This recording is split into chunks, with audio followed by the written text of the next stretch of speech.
I love you, Allah.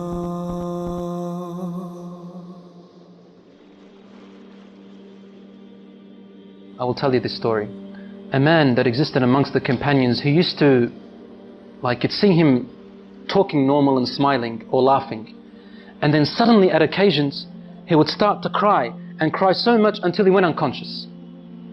The companions told the Prophet ﷺ about this man to try and read on him for healing.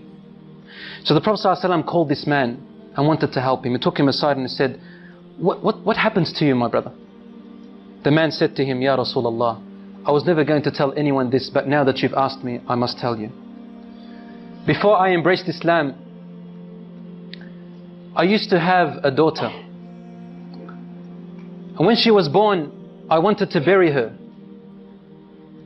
because the cultural ideology came into my mind. And I started to think that when she grows older, she will bring shame to my family. But I stopped myself.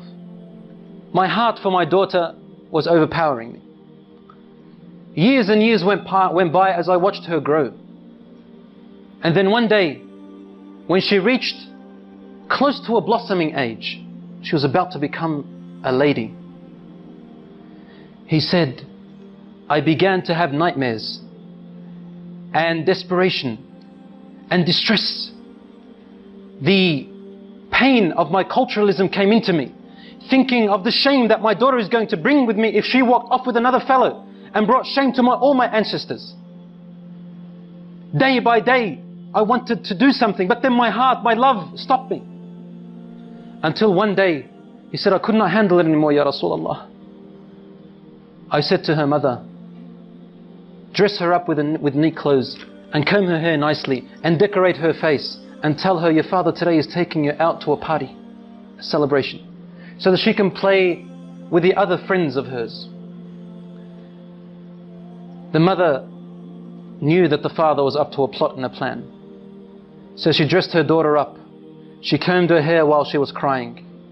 The mother was crying. And she powdered her face and made her nice while the mother was crying. The daughter's asking, what's wrong, mother?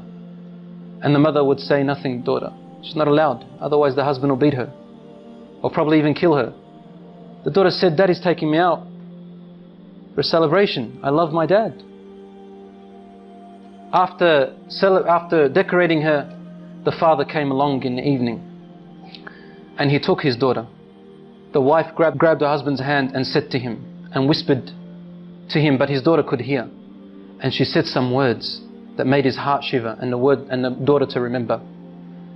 لا تضيع الأمانة يا رجل. O man, do not lose the trust. Your daughter is your trust. The man took his daughter away. And on his way, he's thinking to himself, what am I going to do? And the daughter is playing around her father, thinking that her father loves her. He said, I approached a very deep well which was steep and deep and it had rocks, sharp rocks at the bottom. He said, suddenly the pains and agonies of my culturalism came and burnt me.